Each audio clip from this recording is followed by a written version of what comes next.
छेड़ाला का स्वाध्याय शायद आप लोग प्रतिदिन करते होंगे। उसमें एक प्रसंग जो आपके सामने रख रहा हूँ कि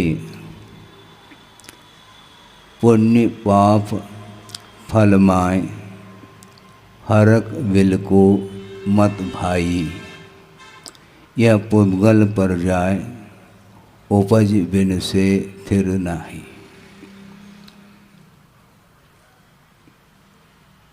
ये पुद्गल का परिणमन है। पुण्य और पाप ये पुद्गल की ही पर्याय है और इसमें संसारी प्राणी हर्ष और विषाद का अनुभव करता है। ये धूप और छाव की भांति पल पल में परिवर्तन संसार में देखने को मिलता है और जिस समय पुण्य का जोर मारता है उस समय वह फूला नहीं समाता है, किंतु अगले ही पल में जब पाप का उदय सामने आता है उस समय वह विषाद का अनुभव करता है, उदास पाता है अपने आप को। आचार्य कहते हैं उदास मत हो जाओ, भगवान के दास बनो। उदास क्यों होते हो? दास बनना सीखो। जो व्यक्ति भगवान का भक्त बनेगा वह कभी उदास का अनुभव नहीं कर सकता। यह विश्वास का विषय है। यह पौद्गलिक परिणमन कर्म का उदय समय समय पर परिवर्तन को लेकर के आता है और वह सारा सारा फल अपने ही द्वारा किया हुआ वह कृत्य का परिणाम है। रिजल्ट सामने आता है तो इतिहास भी सामने आता है। इतिहास के बिना वह परिणाम आता नहीं है। न जाने अतीत भाव में कितने बार इस संसारी प्राणी ने भिन्न भिन्न प्रसंगों पर भिन्न भिन्न परिणाम किए हैं और उसका फल पाने के लिए उसे विभिन्न गतियों में जाना पड़ता है। जाना कोई नहीं चाहता, किंतु जाना तो पड़ेगा, क्योंकि कृत्य किया है तो फल तो भोगना ही पड़ता है। कर्म कोई अन्य व्यक्ति करे और उसका फल कोई दूसरा पाए, ऐसा होता नहीं है। इसलिए करते समय होश हवास के साथ कार्य करना चाहिए। कल चर्चा चल रही थी अज्ञात भाव को लेकर के, उसको आपके सामने रखना चाहता हूँ। आमतौर से अज्ञात का अर्थ ये जानने में आता है कि मुझे ज्ञात नहीं जिसका नाम अज्ञात, जबकि यह लक्षण अज्ञात का नहीं है।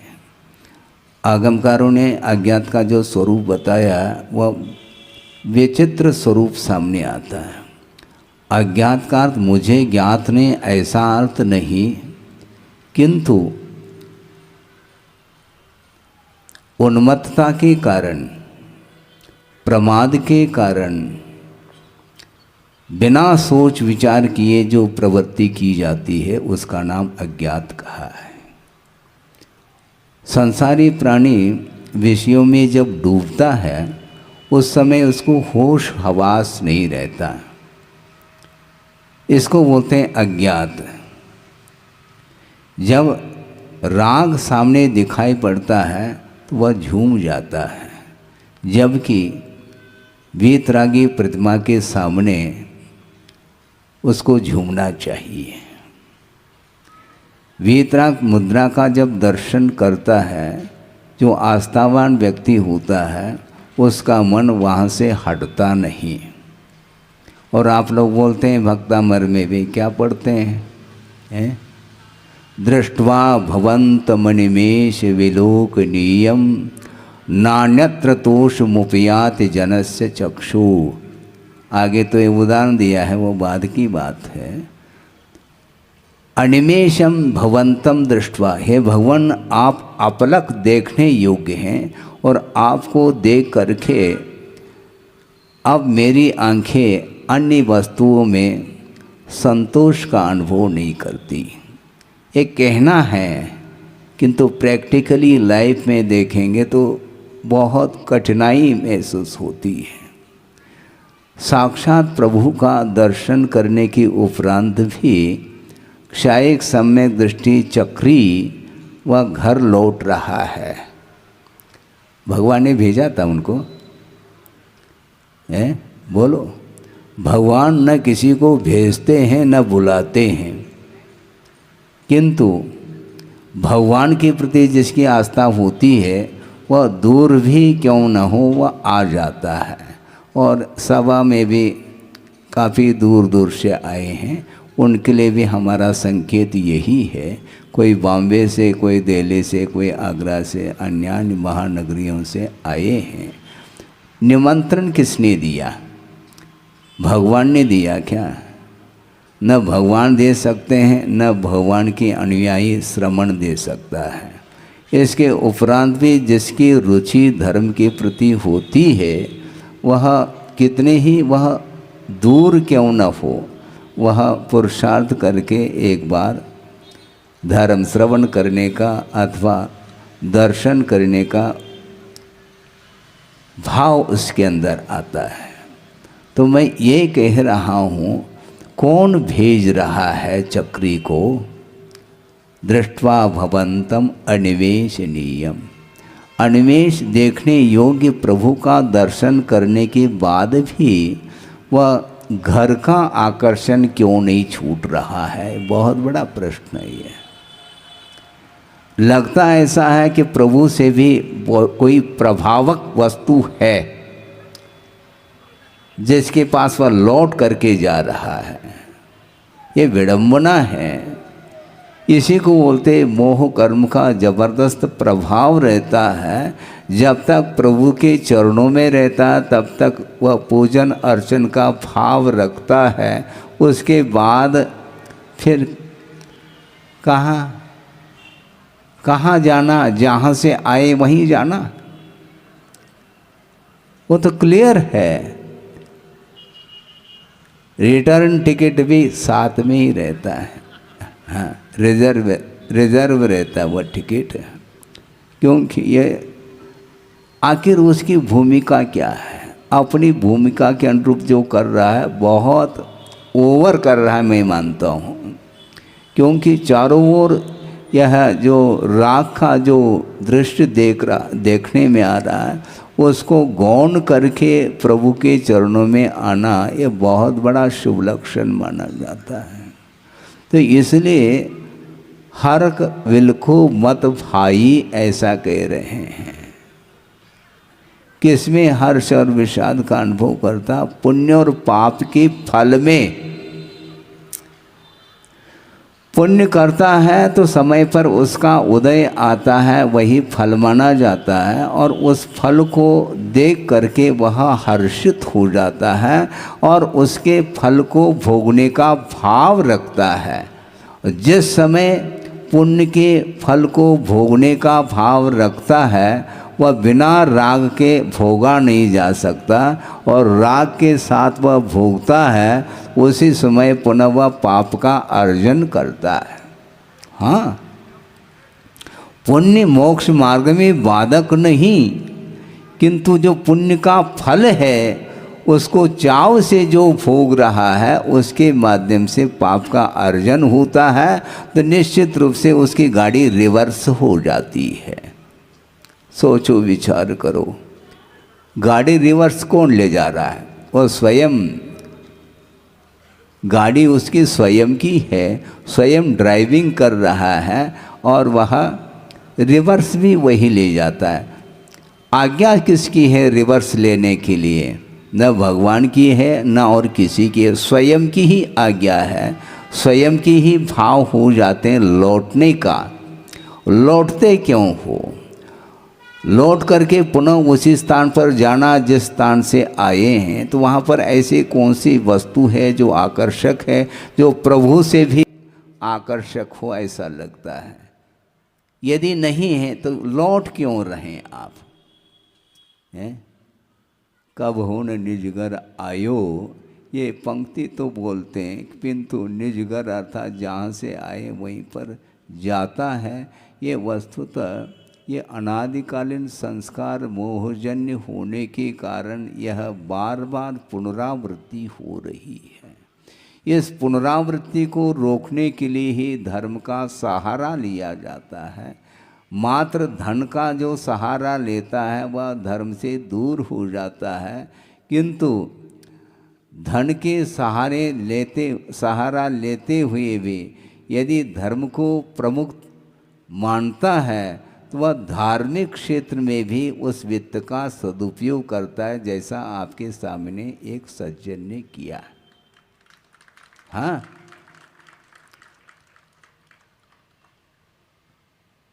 आगमकार ये कहना चाहते हैं उस व्यक्ति की भी प्रशंसा करनी चाहिए जो धर्म का पक्ष लेकर के वह अर्जित जो पुण्य है, वित्त है, उसका सदुपयोग करने के लिए खड़ा है।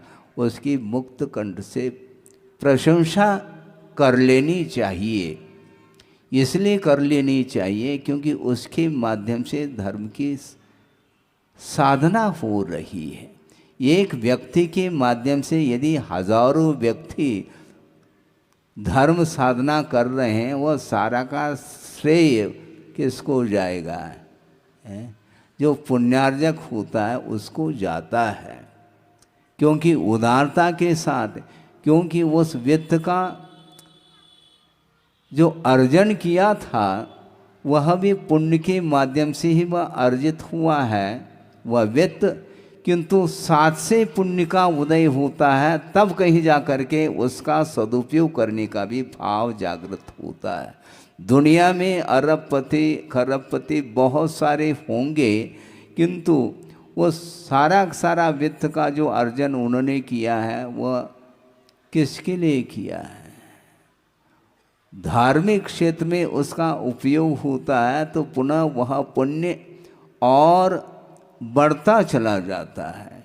इसलिए पुण्य मोक्ष मार्ग में बाधक नहीं, किंतु पुण्य का जो फल है वह बाधक सिद्ध होता है। इसलिए समय रहते उसका सदुपयोग यदि करेंगे और निरंतर साथ से पुण्य का अर्जन वह करता ही चला जाता है। हाँ, चक्रवर्ती ने कोई दुकान नहीं खोली है, कोई फैक्ट्री नहीं खोली। सुन रहे हैं आप? चक्रवर्ती ने ऐसी कोई मिल और फैक्ट्री नहीं खोली, किंतु अतीत जीवन में जो उन्होंने पुण्य का अर्जन किया है वह साथ से पुण्य का अर्जन त्याग के साथ किया है। ये ध्यान रखो, रत्नत्रय की आराधना के फलस्वरूप ही वह चक्रवर्तित्व पद भी मिलता है। हाँ, रत्नत्रय की आराधना करने वाला छाँव में नहीं बैठता, वह धूप में बैठता है, क्योंकि उसकी दृष्टि में धूप और छाँव दोनों समान हैं। भवने वने वा, चाहे भवन हो चाहे वन हो, उन सब के प्रति साम्य भाव रख करके वह उत्तम त्याग का ये परिणाम है। जो बड़े बड़े पद मिल जाते हैं, पुरुषार्थ के द्वारा फल नहीं मिलता। रत्नत्रय मोक्ष पुरुषार्थ जो करता है उसके लिए जिस पुरुषार्थ के माध्यम से मुक्ति मिलने वाली है, उस पुरुषार्थ के माध्यम से यदि मान लो स्वर्ग मिल जाए, कोई खास बात थोड़ी है। गुरुदेव का कहना है, मान लो किसी को दिल्ली जाना है और बीच में यदि आगरा मिल जाए तो मिलना ही है। वो तो मिलना ही उद्देश्य आगरा जाने का थोड़ा ही है, दिल्ली जाने का उद्देश्य है। उसी प्रकार मोक्ष पुरुषार्थ करने वाले का जो लक्ष्य है कि वह केवल बंधन से मुक्त होना उसका टारगेट है और कोई गेट नहीं उसका। यही टारगेट, यही लक्ष्य बांध करके चलता है और ध्रुव लक्ष्य तक पहुँचते तक वह इधर उधर नहीं देखता। एक ही रास्ता है और मोक्ष मार्ग भी अनेक नहीं हुआ करते, एक ही होता है। दिल्ली का रास्ता अलग है, बॉम्बे का अलग है, कलकत्ता का अलग, सब रास्ते अलग अलग हैं। कॉलोनी बहुत सारे हैं, महानगरी बहुत सारे हैं, किंतु मार्ग जो है ना मोक्ष का एक ही है। इसलिए लौटना नहीं। मान लो लौट जाओ तो भी वापिस, क्योंकि एक बार प्रभु का दर्शन कर लेता है तो लौटने के बाद भी वह पुनः पुनः आता है, क्योंकि उसके धार्मिक संस्कार प्रगाढ़ होते चले जाते हैं। तो इतनी प्रगाढ़ता आ जाती तो वह फिर बाद में लौटने का भाव भी नहीं करता। इसलिए हर्ष और विषाद का जो भी अनुभव हो रहा है वह केवल पौद्गल की पर्याय को लेकर के है। पौद्गलिक परिणति, गुरुदेव ने ये कहा था, सर्वम इदम पौद्गलिकम। जो कुछ भी देखने में आ रहा है वह पौद्गलिक परिणति है, जड़ की परिणति है। और जड़ की परिणति को देखते हुए संसारी प्राणी जड़ हो रहा है। चेतन होकर के भी जड़ से प्रभावित होना ये ठीक नहीं, जबकि चेतन से जड़ प्रभावित नहीं होता। जड़ कभी भी ये नहीं कहता मुझे देखो, जड़ ये नहीं कहता कि मुझे सूंघो, मुझे सुनो, मुझे चखो। कौन चख रहा है? चखने की भावना किसके अंदर हो रही है, देखने की भावना किसके अंदर हो रही है, सुनने की भावना किसके अंदर हो। जो चैतन्य तत्व है उसी के भीतर ये परिणाम होते हैं। इसलिए पापमय परिणाम और पुण्यमय परिणाम का यदि कोई आधार है तो वह जीव ही है। इसलिए अपने को बहुत सावधानी के साथ चलना है। और जगत में आप रहते हैं किंतु जगत रहो कह रहे हैं। संसार में तो रहना है ही, संसार से पार होना बहुत कठिन होता है। इसलिए कठिन कह रहा हूँ, जिस कार्य को संपादित करने के लिए अनंत काल व्यतीत हुआ है उसके बाद भी वह कार्य हमारे द्वारा संपादित नहीं हुआ, नहीं हो पा रहा है। इसमें कारण और कुछ भी नहीं, निजी परिणाम ही इसमें व्यवधान उपस्थित कर रहे हैं। मोहजन्य जो परिणाम है वही आपको कहाँ भेज रहा है? कहीं नहीं भेज रहा है। जहाँ आप रहना चाहते हैं उसके लिए वह सहयोग दे रहा है। हाँ, कठिन बहुत काम है। इसीलिए अब सोचो विचारो, कहाँ तो अवधि ज्ञानी है, कहाँ क्षायिक सम्यक दृष्टि है। उसी भव से मुक्त होने वाला वह चक्री अभी भी वह घर जो लौट रहा है, उस लौटाने में कारण उसके स्वयं के ही मोहजन्य परिणाम है। दूसरे का इसमें कोई हाथ नहीं है। कोई व्यक्ति कह सकता है कि महाराज हमारी कोई इच्छा नहीं थी और घर वालों ने जबरदस्ती कर ली। काय के लिए? शादी के लिए। वो जबरदस्ती कैसे कर सकते हैं आपके लिए? स्वयं की इच्छा यदि नहीं है तो भगवान भी बाध्य नहीं कर सकेंगे, आपको ये ध्यान रखो। स्वयं की इच्छा के ऊपर ही वह संसार चल रहा है। संसार का निर्माता कोई दूसरा नहीं और कोई ईश्वर विशेष व्यक्तित्व को लेकर के हो जिसने इस सृष्टि की रचना की है। इस प्रकार की परिकल्पना हो सकती है दुनिया में, किंतु इस संसार का निर्माण प्रत्येक जीव अपने निर्माण का कर्ता स्वयं है। स्वयं जाल में जा रहा है और दूसरे को कहता है ये फंसा रहे हैं हमें। अच्छा, ये काय को फंसाते हैं?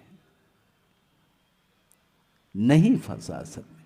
स्वयं की यदि इच्छा नहीं, दूसरा बाध्य नहीं कर सकता। स्वयं की यदि मान लो 1% भी इच्छा है, वह जाल में आ जाएगा। हाँ। आप कितने भी डेकोरेट कर लो, उसकी इच्छा नहीं मान लो तो सामने से निकल जाता है, उस दुकान की ओर देखता नहीं है। अभी शहर में ही चातुर्मास हो रहा था लाडगंज में, और जब मंदिर की ओर चले जाते हैं तो वहाँ पर दोनों ओर खोवा मंडी है। लेकिन सारे के सारे खोवा खरीद रहे हैं ऐसा थोड़ी। जिसको खरीदना है वह खरीदता है, बाकी चले जा रहे हैं। सब्जी मंडी में चले जाओ, कहीं भी मंडी, किसी भी मंडी में चले जाओ, वह 10 रुपये किलो, 100 रुपये किलो वह चिल्ला रहा है, किंतु आपको कोई फर्क नहीं पड़ना, क्योंकि आपको लेना थोड़ी है। तो जिसको लेना है वहाँ पर रुक जाता है, जिसको नहीं लेना है तो वह देखता तक नहीं है, क्योंकि उसका लक्ष्य अलग है। उसी प्रकार लक्ष्य के ऊपर ये सारा सारा निर्धारित है। आपका क्या लक्ष्य है, कोई पूछेंगे तो आप क्या बताएंगे? हैं? बोलो। हाँ, वो कह रहे हैं, वो बोल भी नहीं पा रहे हैं, यूँ कह रहे हैं वो। मतलब ये इसी को बोलते हैं द्रव्य संग्रह। ये ग्रंथ का नाम है द्रव्य संग्रह, और एक द्रव्य का अर्थ धन होता है। तो आप द्रव्य संग्रह कर रहे हैं, इसका अर्थ आप स्वाध्याय नहीं कर रहे हैं, किंतु वित्त का संग्रह चल रहा है, और ये संग्रह ठीक नहीं है। और पशु गति में, तिर्यंच गति में संग्रह वृत्ति नहीं रहती। हाँ, पेट भर गया पर्याप्त, पेटी भरने का भाव उसके अंदर नहीं आता। किसके अंदर आता है? दुकान को कौन खोल रहा है? उसका ना कोई दुकान है, ना मकान है, जमीन है, जायदाद कुछ भी नहीं है। पुण्य के उदय में यदि मान लो घास फूस मिल जाता है, फल आदि मिल जाते हैं, वो पक्षी पशु आदि खा लेते हैं, बस हो गए। नहीं मिलता है तो भगवान भरोसे पर उसका जीवन चलता है। बहुत विचित्र दशा है। मनुष्य के लिए सब कुछ प्रबंध है, और प्रबंध कारिणी कमेटी भी उसी की है। पशु में कोई प्रबंध कारिणी कमेटी हमने नहीं सुनी। आपने सुनी है क्या? है ही नहीं कोई कमेटी उसकी। और प्रबंध इसको चाहिए मानव के लिए। इसके बाद भी वह कमी महसूस करता है, और आवश्यकताएं उसकी बढ़ती बढ़ती चली जाती है। जबकि पशु के लिए न पशु के लिए कोर्ट कचहरी है, न पशु के लिए कोई बैंक है, पशु के लिए न कोई स्कूल कॉलेज है, कोई यूनिवर्सिटी, कोई सिटी नहीं। न वह सिटी में रहते हैं, न यूनिवर्सिटी में, वह जंगल में ही विचरण करते रहते हैं। इसके बाद भी परिणाम विचित्र ढंग के होते हैं। एक मनुष्य पर्याय को प्राप्त करके भी वह अधोगति का पात्र हो रहा है, और एक पशु तिर्यंच होकर के भी वह ऊर्ध्वगति का पात्र हो सकता है, होता है। पशु सारे सारे अधोगति के पात्र होते हैं ऐसा तो है नहीं, कहीं पढ़ा तो नहीं आपने। आगम में ये उल्लेख है, वह पशु होकर के भी वह आत्मकल्याण का भाव रखता है, और सम्यक दर्शन को भी प्राप्त कर लेता है। धर्म श्रवण के माध्यम से वह धर्म श्रवण करके सम्यक्त को उत्पन्न करता है। उसके अंदर सच्चे देवगुरु शास्त्र के प्रति श्रद्धा का भाव जागृत होता है, और उसके फलस्वरूप वह देव आयु का बंद करके स्वर्ग में चला जाता है। और इधर मनुष्य पर्याय को प्राप्त करके भी यदि अत्यासक्ति के साथ अवसान को प्राप्त होता है तो वह अधोगति का पात्र होता है, ऐसा कहा है। इसलिए अब सोचो, विनाश और विकास किसके ऊपर निर्धारित है? अपने ही परिणाम के ऊपर निर्धारित है। सोचो, विचार करो। समंत भद्र स्वामी ने किसी मानव का दृष्टांत नहीं दिया। पूजा के क्षेत्र में किसका उदाहरण पढ़ने को मिलता है? एक छोटा सा मेंढक है? मिलता है। अर्हत चरण सपर्या, इस प्रकार कहा है। सोचो, समोचरण के दर्शन के लिए सारे सारे लोग पूजन सामग्री लेकर के जा रहे हैं पूजन अर्चन करने के लिए, और वह श्रेणिक भी हाथी पर सवार हुआ है और वो भी जा रहा है। और वह छोटा सा वह मेंढक, वो क्या किया उसने? एकेन कुसुमेन राजगृहे, एक फूल की पंखुड़ी को वह अपने मुख में दबा करके वह जा रहा है प्रभु के दर्शन के लिए। और बीच में ऐसा संयोग मिल जाता है, अतीत का जैसा भी कर्म का योग हो, और उसी श्रेणी के हाथी के नीचे वह अवसान को प्राप्त होता है। लेकिन श्रेणिक अभी समोसरण में प्रवेश नहीं पाया, उसके पहले वह स्वर्ग से उतर करके प्रभु के चरणों में उपस्थित हुआ है। अग्रिम पंक्ति में है वो, हाँ। और श्रेणिक जा कर के प्रभु का दर्शन कर लेता है और उस ओर दृष्टि जाती है। सारे सारे मुकुट को पहने हुए देव हैं, किंतु एक ऐसा कौन सा देव है जिसके मुकुट में मेंढक का चिन्ह क्यों है? ये इतिहास बता रहा है।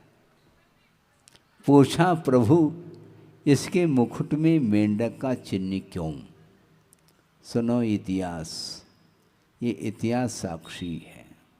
पूजन के भाव को लेकर के वह एक छोटा सा प्राणी मेंढक और श्रद्धा के साथ आ रहा था और बीच में उसका अवसान हुआ, और पूजा के परिणाम के कारण वह स्वर्ग में पहुंच गया 2 समय के अंदर,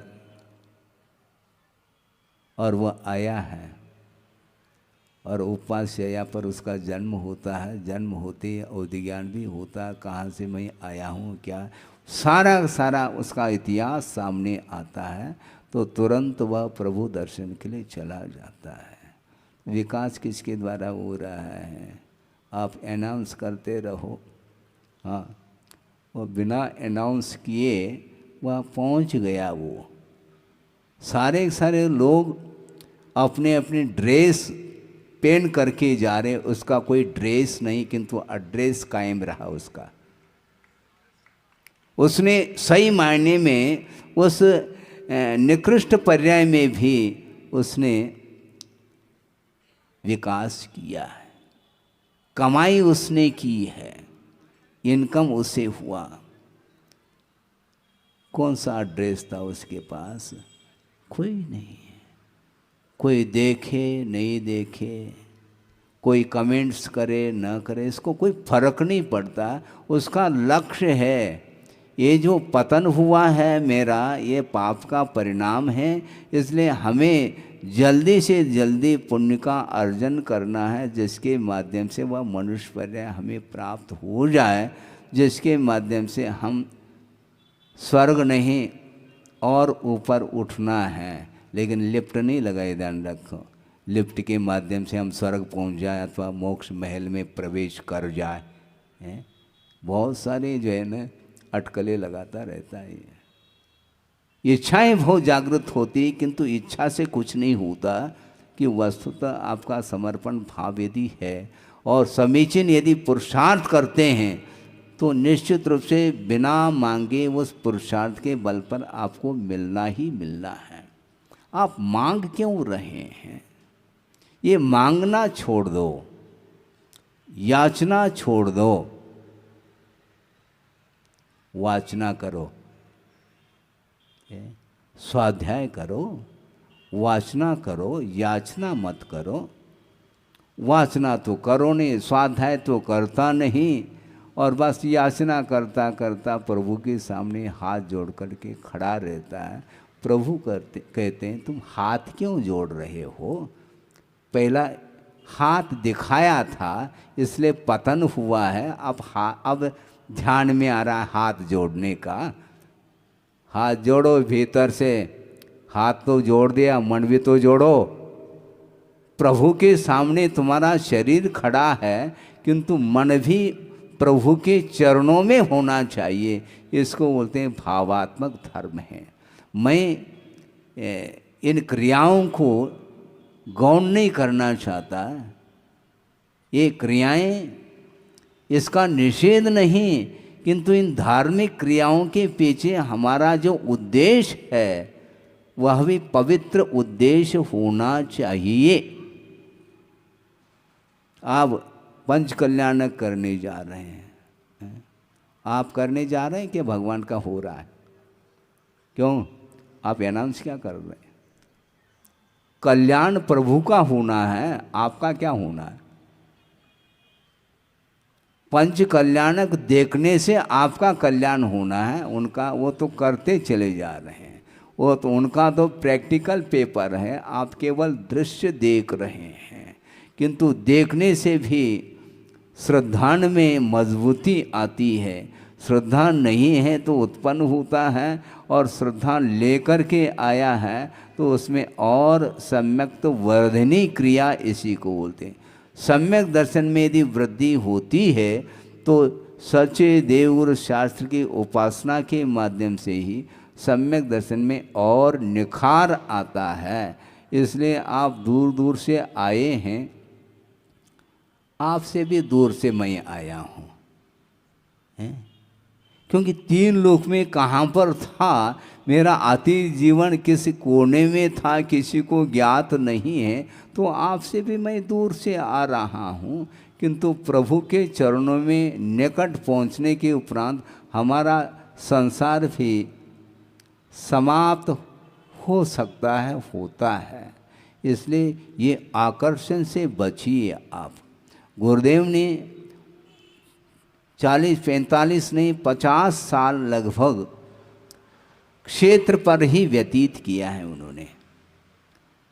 सिद्ध क्षेत्र, अस्य क्षेत्र में ही वर्षा योग, शीत योग, ग्रीष्म योग सब व्यतीत किए, और उसमें इस पवित्र स्थान में रह करके उन्होंने आत्मा की साधना ही की है। और उसमें जो साधना करना चाहता है, कल्याण करना चाहता है, इस भाव को लेकर के कोई आता है तो उनके लिए भी उन्होंने मार्ग प्रशस्त किया है। अब मुझे मार्ग प्रशस्त करने की कोई आवश्यकता नहीं है, प्रशस्त करके गए हैं, उसको प्रशस्त रखना चाहिए हमें। हमारे परिणामों के माध्यम से वह मार्ग अब प्रशस्त ना हो, इस प्रकार सावधानी के साथ हमें मार्ग पर चलना है।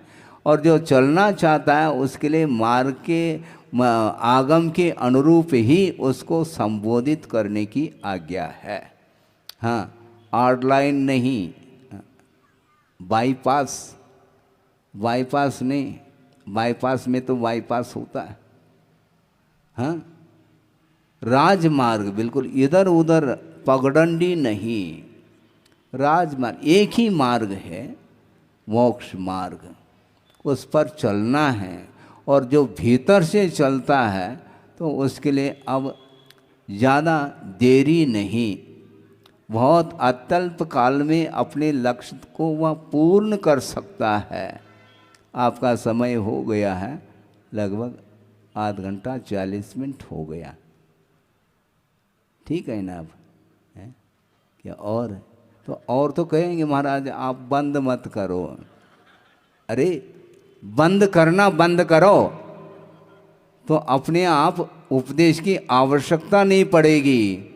15 मिनट भी 10 मिनट भी यदि मान लो आगम के अनुरूप आप स्वाध्याय आदि करते हैं तो उसका फल तो सामने आता है। ज़्यादा और कम से कोई मतलब नहीं। हम इन दिनों में चर्चा का विषय बनाते हैं, किसी के पास सम्यक दर्शन है तो उसके पास सम्यक ज्ञान भी है, तो फिर तनाव नहीं आना चाहिए, इनके पास ज़्यादा है हमारे पास कम है। कम ज़्यादा से कोई प्रयोजन नहीं, समीचीन ज्ञान होना चाहिए। सम्यक ज्ञान यदि आपके पास है, निश्चित रूप से टिकट कट गया है। सम्यक दर्शन टिकट का काम करता है, लेकिन उसको सुरक्षित में रखना है, नहीं तो कभी भी सम्यक दर्शन छूट सकता है। इसलिए आपने समर्पण भाव के साथ सम्यक दर्शन को उपलब्ध किया है, और वह मोक्ष मार्ग की प्रथम सीढ़ी है। अभी बहुत सारी सीढ़ी चढ़ना है, इसलिए वो सम्यक दर्शन के आधार से ही हम संसार का अंत कर सकते हैं। सबका संसार अंत को प्राप्त हो, इस पवित्र भावना के साथ अहिंसा परमो धर्म की जय। बोधि समाधि परिणाम शुद्धि स्वात्मोपलब्धि शिव शोक शुद्धि चिंतामणिम चिंतित वस्तुदाने त्वामंद मानस्य ममास्तु देवी। परम पूज्य आचार्य गुरुवर श्री विद्यासागर जी मुनि महाराज की जय।